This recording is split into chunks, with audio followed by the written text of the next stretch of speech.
Hello everyone, एक बार फिर से आप सभी का स्वागत है हमारे channel current affairs by Ravi पे।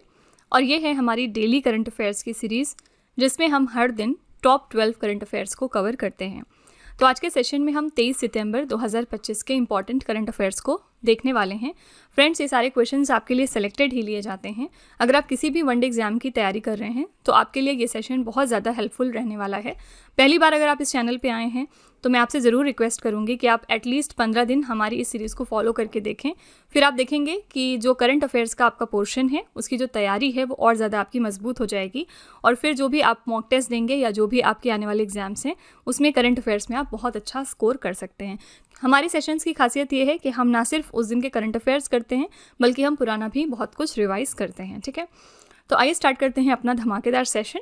और हमेशा की तरह क्लास की शुरुआत हम क्विक रिवीजन के साथ करते हैं, यानी एक दिन पहले हमने जो पढ़ा है उसको हम यहाँ पे सरसरी निगाह से देखते हैं। तो कल का पहला क्वेश्चन था, सितंबर 2025 में दक्षिण कोरिया में भारत के नए राजदूत के रूप में किसे नियुक्त किया गया है।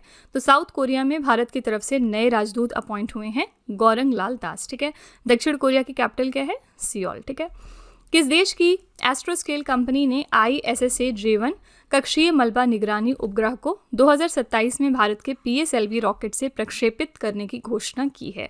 आंसर हो जाएगा जापान कंट्री। ठीक है, और कहाँ से होगा ये? तो सतीश धवन स्पेस सेंटर से। कब होगा? 2027 में।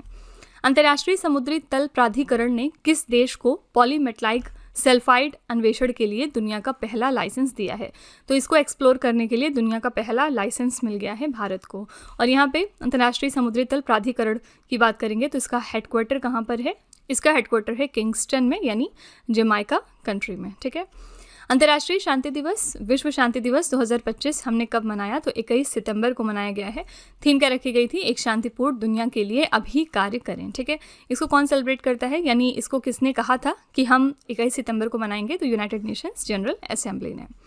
सितंबर 2025 में भारत की अध्यक्षता में पहले विश्व सागौन सम्मेलन 2025 का आयोजन किस शहर में किया गया?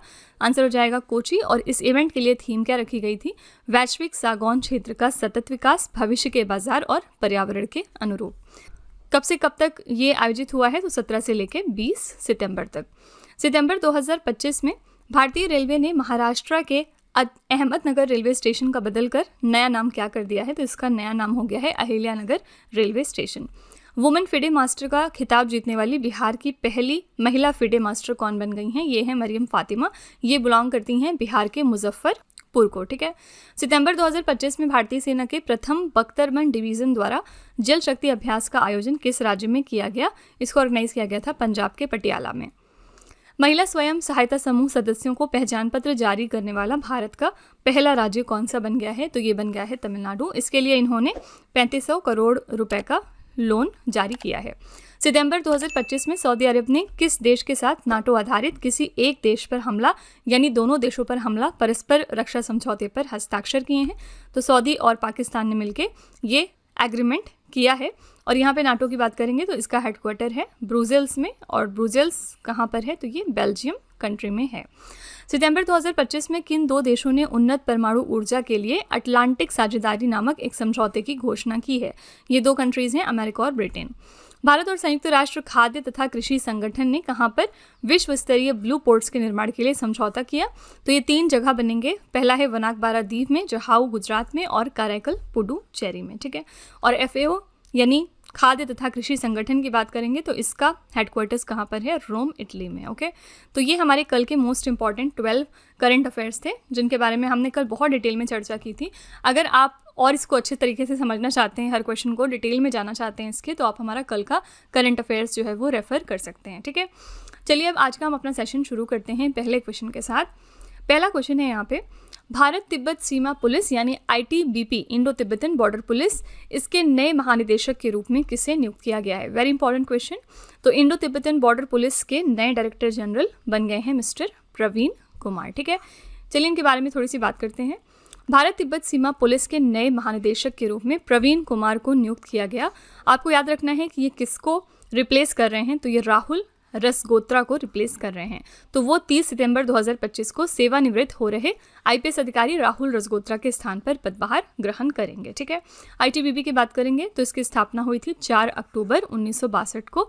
मुख्यालय इसका कहाँ पर है? नई दिल्ली, भारत में, और इसका मोटो है शौर्य, दृढ़ता, कर्मनिष्ठा। ठीक है, यहाँ पे एक चीज़ और याद रखिएगा कि जो हमारी इंडो तिब्बतन बॉर्डर पुलिस है वो कौन सी मिनिस्ट्री के अंतर्गत काम करती है? तो मिनिस्ट्री ऑफ होम अफेयर्स के अंतर्गत। और ये स्पेशली कौन से हमारे बॉर्डर को प्रोटेक्ट करती है? तो इंडिया के साथ जो चाइना का बॉर्डर लगता है वहाँ पर तैनात होती है हमारी भारतीय तिब्बत सीमा पुलिस। ठीक है, यहाँ पे चलिए हम कुछ इंपॉर्टेंट सैन्य नियुक्तियाँ देख लेते हैं 2025 की। भारत के नए उपसेना प्रमुख बन गए हैं लेफ्टिनेंट जनरल पुष्पेंद्र सिंह। भारतीय नौसेना के 47वें उप प्रमुख बने हैं वाइस एडमिरल संजय वात्स्यायन। भारतीय वायुसेना मुख्यालय में नए एयर ऑफिसर इंचार्ज मेंटेनेंस बने हैं एयर मार्शल संजीव घुरटिया। भारत के नए उपराष्ट्रीय सुरक्षा सलाहकार यानी डेप्यूटी नेशनल सिक्योरिटी एडवाइजर बन गए हैं अनीश दयाल सिंह। और अन्य 3 कौन हैं इसमें? राजेंद्र खन्ना, अतिरिक्त एनएसए हैं टीवी रविचंद्रन और पवन कपूर। भारतीय नौसेना अकादमी के नए कमांडेंट बने हैं वाइस एडमिरल मनीष चड्ढा। भारत का नया सेना प्रमुख कौन बन गए हैं? Upendra Dwivedi. Chief of defence staff कौन है? अनिल चौहान। भारत के वायुसेना प्रमुख हैं अमरप्रीत सिंह। भारत के नौसेना प्रमुख हैं दिनेश कुमार त्रिपाठी। ये तीनों मोस्ट इंपॉर्टेंट है। भारतीय तटरक्षक बल यानी इंडियन कोस्ट गार्ड के 26वें महानिदेशक बने हैं परमेश शिवमणि। ठीक है, ये मोस्ट इंपॉर्टेंट आपके डिफेंस से रिलेटेड नियुक्तियां हैं। आप इनका स्क्रीनशॉट ले सकते हैं या फिर आप इनको कहीं पर लिख सकते हैं। अगला क्वेश्चन है, हैप्पी सिटी इंडेक्स 2025 के अनुसार दुनिया का सबसे खुशहाल शहर कौन सा है?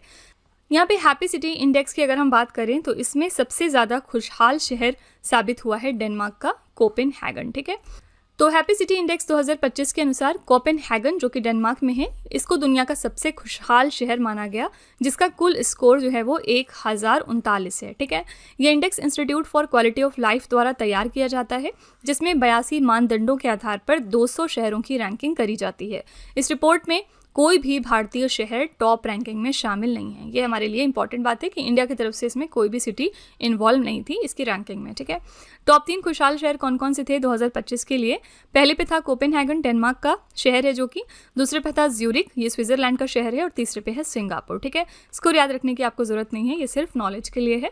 यहाँ पे कुछ और इंपॉर्टेंट सिटीज़ की बात करें तो न्यूयॉर्क जो है वो 17वें स्थान पर था, लंदन 31वें स्थान पर है, बीजिंग 54 स्थान पर है एशिया से, सिंगापुर तीसरे पे है, सियोल 6वें पोजीशन पे था और ताइपे 8वें स्थान पर है। ठीक है, यहाँ पे आपको टॉप 3 खुशहाल शहर के नाम याद रखने होंगे, कोपेनहेगन, ज्यूरिख और सिंगापुर। देखिए यहाँ पे मैं आपको एक चीज़ क्लियर कर दूं, हैप्पी सिटी इंडेक्स अलग चीज़ है और जो हमने पिछले दिनों पढ़ा था वर्ल्ड हैप्पीनेस रिपोर्ट ये अलग चीज़ है। ठीक है, वर्ल्ड हैप्पीनेस रिपोर्ट में हमने क्या पढ़ा था, इसमें कौन सी टॉप 3 कंट्रीज़ थी? पहले पे था फिनलैंड और सेकंड पे था डेनमार्क और इसी के साथ थर्ड पे था आइसलैंड। ठीक है, याद रखिएगा फिनलैंड 8वीं बार लगातार सबसे खुशहाल देश माना गया। इसमें बेसिकली हम कंट्रीज़ को रैंक करते हैं कि कौन सी कंट्री ज़्यादा खुशहाल है, तो फिनलैंड, डेनमार्क और आइसलैंड। इसी के साथ हम अगर इंडिया की रैंक की बात करें इसमें तो इंडिया की पोजीशन थी 118। ठीक है, 2025 की रैंकिंग की हम बात कर रहे हैं। अगर हम इसको 2024 से कंपेयर करेंगे तो 2024 में हमारी रैंक थी 126। ठीक है, तो आप देख सकते हैं कि जो हमारी रैंकिंग है वो कहीं ना कहीं इम्प्रूव हुई है।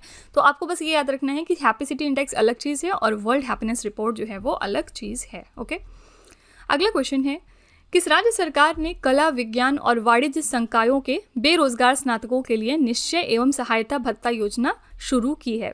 कौन सी स्टेट गवर्नमेंट है जिसने निश्चय सेल्फ हेल्प अलाउंस स्कीम की शुरुआत करी है अनएम्प्लॉयड ग्रेजुएट्स के लिए इन art, science and commerce discipline? यहाँ पे आप फोटो देख के पहचान गए होंगे, आंसर है यहाँ पे बी ऑप्शन, बिहार। तो बिहार सरकार ने कला, विज्ञान और वाणिज्य संकाय के बेरोजगार स्नातकों के लिए निश्चय स्वयं सहायता भत्ता योजना शुरू कर दी है। इस योजना के तहत 20 से 25 वर्ष के बेरोजगार स्नातकों को अधिकतम 2 वर्ष तक प्रतिमाह 1000 रुपये की वित्तीय सहायता दी जाएगी, जिनके पास स्वरोजगार नहीं है और जो नौकरी की तलाश कर रहे हैं। तो जो भी 20 से 25 साल के बीच में आते हैं, ये कैटेगरी है, उसके बीच में अगर आते हैं तो 2 साल तक के लिए उनको 1000 रुपये दिया जाएगा। ऐसा नहीं है कि अब वो काम ही करना बंद कर दें और काम ढूंढना बंद कर दें, इसीलिए सिर्फ 2 साल तक ही उनको पैसा मिलेगा, उसके 2 साल के बाद फिर पैसा मिलना बंद हो जाएगा। ठीक है, यहाँ पे आंसर हो जाएगा बिहार स्टेट। यहाँ पे बिहार की अगर हम बात करें तो हमने अभी पीछे रिवीजन में क्या देखा था कि यहाँ पे पहली women FIDE master of Bihar बन गई हैं मरियम फातिमा। इसको आप रिवीजन में देख सकते हैं और अगर आप और डिटेल में देखना चाहते हैं तो आप हमारा कल का लेक्चर ज़रूर देख लीजिएगा। बिहार की कैपिटल क्या है? बिहार की कैपिटल है पटना और यहाँ पे चीफ मिनिस्टर आप देख ही सकते हैं कौन है, मिस्टर नीतीश कुमार। और यहाँ पे फिलहाल गवर्नर कौन है, तो आरिफ मोहम्मद खान। ठीक है, अगला क्वेश्चन है 10th आयुर्वेदा दिवस 2025 कब मनाया गया। 10th आयुर्वेदा डे 2025 हमने मनाया है 23 सितंबर को। ठीक है, तो आयुर्वेदा दिवस हर साल धनतेरस के दिन मनाया जाता है, ये स्पेशल बात है। इस दिन का मुख्य पर्पस क्या है, लोगों के बीच में आयुर्वेदा के महत्व और फायदों के बारे में जागरूकता बढ़ाना, ताकि वो अपनी सेहत का बेहतर ख्याल रख सकें। और ये दिन 2016 के बाद पहली बार निश्चित तिथि यानी 23 सितंबर 2025 को मनाया जाएगा। आयोजन स्थल यानी कहाँ पर हुआ है, तो अखिल भारतीय आयुर्वेदा संस्थान में, जो कि गोवा में लोकेटेड है। इस दिन के लिए हमने इस साल की थीम क्या रखी है, जन और धरती के लिए आयुर्वेदा, यानी Ayurveda for people and planet. ठीक है, तो याद रखिएगा इस साल का आयुर्वेदा डे हमने मनाया है 23 सितंबर को। आइए ऑप्शंस में देखते हैं क्या क्या है। पहला है 28 सितंबर। 20 सितंबर को इस साल हमने मनाया है इंटरनेशनल रेड पांडा डे। ठीक है, लेकिन मैंने आपको बार बार बताया था कि जो रेड पांडा डे है वो 20 सितंबर को हम नहीं मनाते हैं, बल्कि हम सितंबर मंथ में जब भी कभी 3rd सैटरडे पड़ेगा तब मनाएंगे। और इस साल ये दिन फॉल हुआ था 20 सितंबर को, इसलिए इस साल मनाया गया। ठीक है, बाकी अगले साल ये डेट चेंज भी हो सकती है।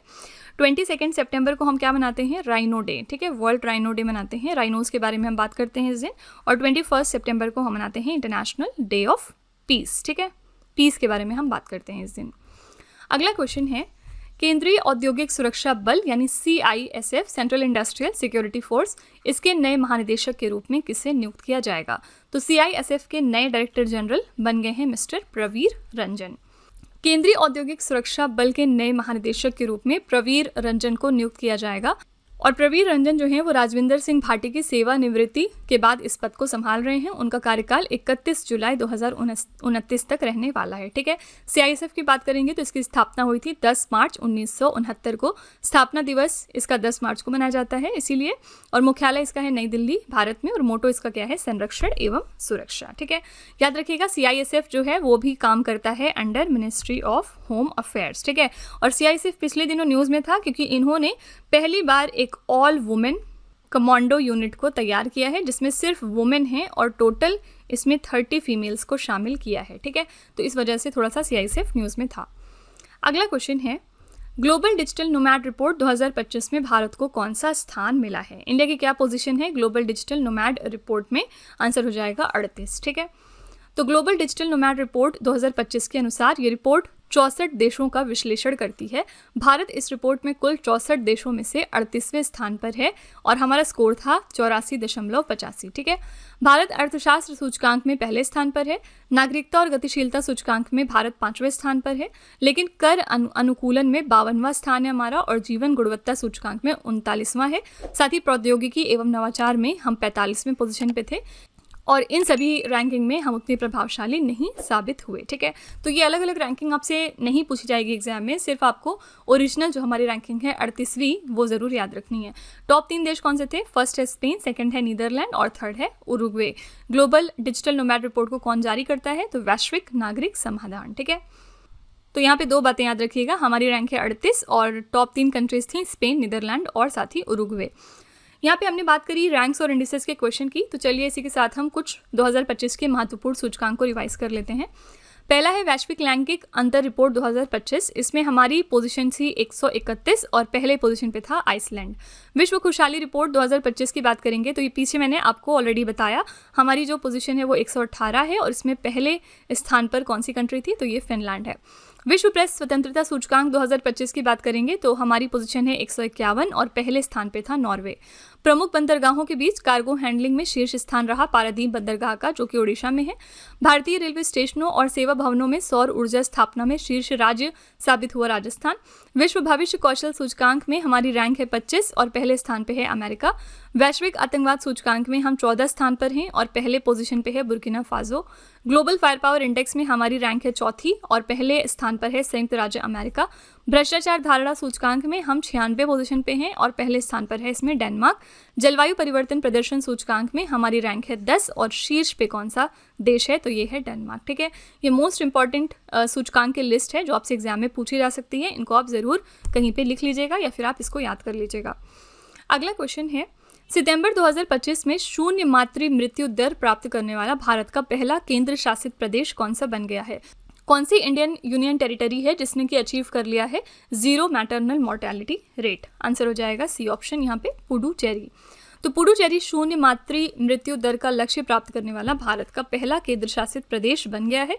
और ये जो हम बात कर रहे हैं मातृ मृत्यु दर की, ये क्या होता है, यानी गर्भावस्था के दौरान या गर्भ की समाप्ति के 42 दिनों के भीतर महिला की मृत्यु, भले ही गर्भावस्था की अवधि या जगह कुछ भी हो, और ये मृत्यु गर्भावस्था या उसके इलाज या प्रबंधन से संबंधित कारणों से या गर्भावस्था की जटिलता से हुई हो, न कि दुर्घटना या अन्य संयोगवश कारणों से। ठीक है, तो यानी कि प्रेगनेंसी के बाद 42 दिनों तक अगर फीमेल की डेथ हो जाती है तो उसको हम मातृ मृत्यु का नाम देते हैं। ठीक है, तो मातृ मृत्यु को मापने का प्रमुख सूचक है मातृ मृत्यु अनुपात यानी MMR। ठीक है, मैटरनल मोर्टेलिटी रेट। ठीक है, तो यहाँ पे करेक्ट आंसर है पुडुचेरी। हमारा जो पुडुचेरी है वो पहला यूनियन टेरिटरी बना जिसने कि अचीव किया है 0 मैटरनल मोर्टेलिटी रेट। पुडुचेरी की बात करेंगे तो इसकी कैपिटल क्या है, तो पुडुचेरी सिटी है इसकी कैपिटल। यहाँ पे फिलहाल चीफ मिनिस्टर हैं N रंगास्वामी और यहाँ पे लेफ्टिनेंट गवर्नर हैं K कैलाश नाथन। ठीक है, ये छोटी सी बात है जो आपको याद रखना है। इसी के साथ आपको यूनियन टेरिटरी लद्दाख के बारे में एक इम्पॉर्टेंट करंट अफेयर्स याद रखना है कि लद्दाख में हाल ही में नए लेफ्टिनेंट गवर्नर नियुक्त हुए हैं और इनका नाम है श्री काविंदर गुप्ता। ये एग्जाम में डेफिनेटली पूछा जा सकता है कि श्री काविंदर गुप्ता कौन से यूनियन टेरिटरी के नए लेफ्टिनेंट गवर्नर बने हैं, तो लद्दाख के लिए। ठीक है, अगला क्वेश्चन है यहाँ पे, भारतीय बीमा नियामक और विकास प्राधिकरण यानी IRDAI ने भारत में बीमा सेवाओं को डिजिटल और सरल बनाने के लिए कौन सा पोर्टल लॉन्च किया है? यहाँ पे पूछा जा रहा है कि IRDAI यानी insurance regulatory and development authority of India ने कौन सा पोर्टल लॉन्च किया है, किस लिए? इंश्योरेंस सर्विसेज को डिजिटाइज और सिंप्लीफाई करने के लिए इंडिया के अंदर।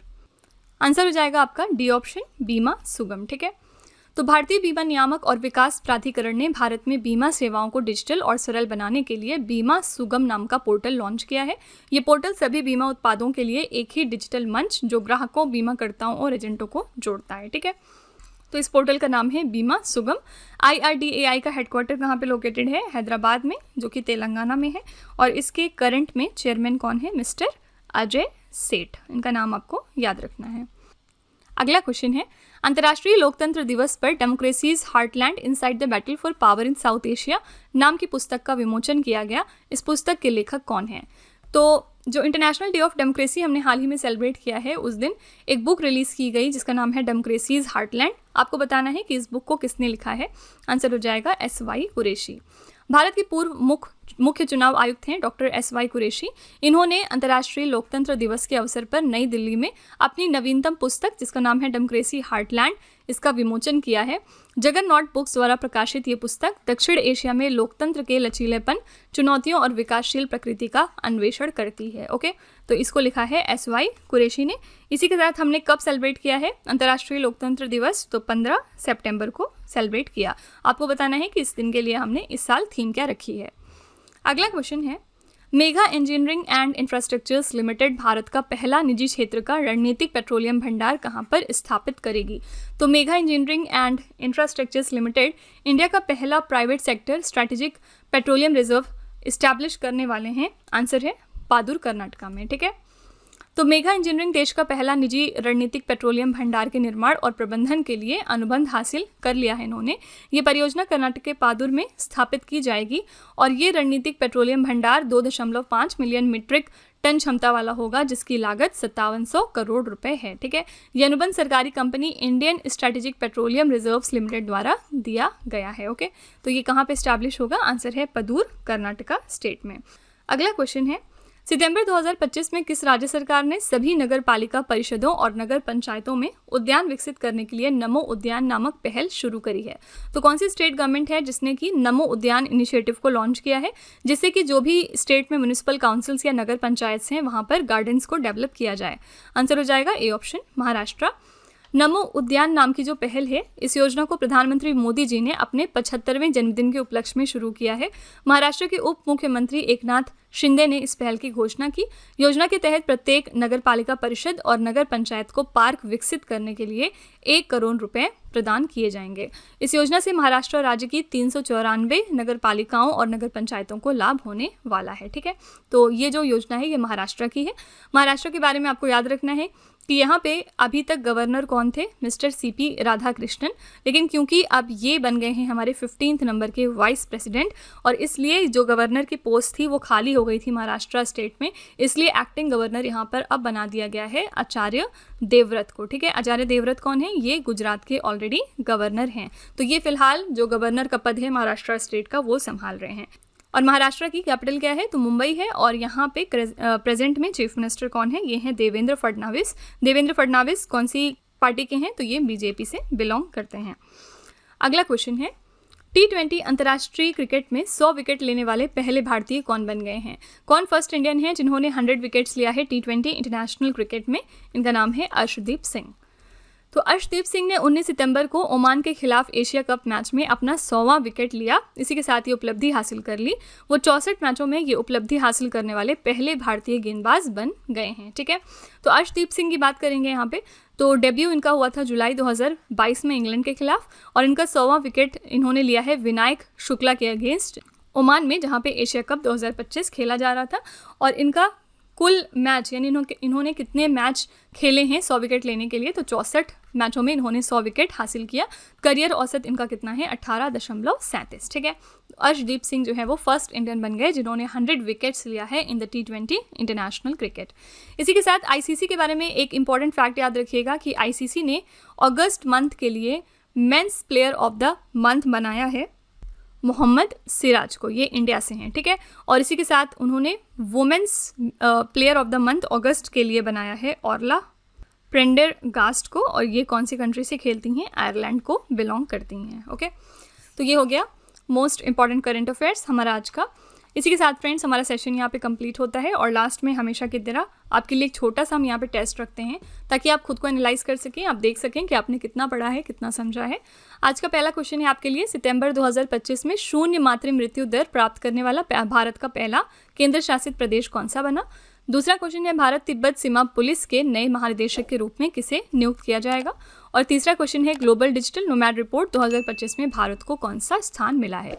ये 3 क्वेश्चंस हैं आपके लिए जिनका जवाब आपको कमेंट सेक्शन में जाके लिखना है। इसी के साथ फ्रेंड्स हमारा सेशन यहाँ पे कंप्लीट होता है। आई रियली होप कि आपको सेशन पसंद आया होगा। आप अपना फीडबैक ज़रूर लिखिएगा कमेंट सेक्शन में जाके, और अगर आपको लगता है कि इसमें किसी इंप्रूवमेंट की ज़रूरत है, कोई आप अपनी तरफ से सजेशन देना चाहते हैं, तो वो भी आप कमेंट्स में जाके लिख सकते हैं।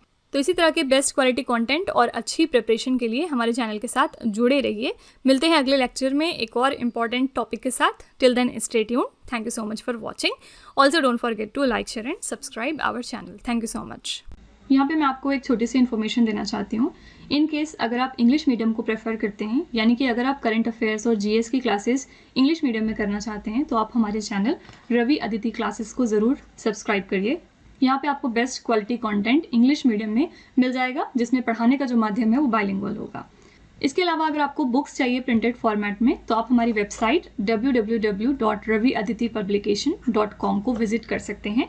यहाँ पर आपको डिफरेंट बुक्स मिल जाएंगी, जैसे कि जीके जीएस की 1 लाइनर 25,000 प्लस एग्जाम फैक्ट की बुक है, फिर जनरल नॉलेज 2025, इसके अलावा एनसीईआरटी नोट्स वगैरह, और ये सारी बुक्स आपके घर तक डिलीवर की जाएंगी। तो आप ज़रूर एक बार इस वेबसाइट पे जाके बुक्स को चेकआउट करिएगा। इसमें से जो भी आपको पसंद आए वो आप इस वेबसाइट से परचेज कर सकते हैं।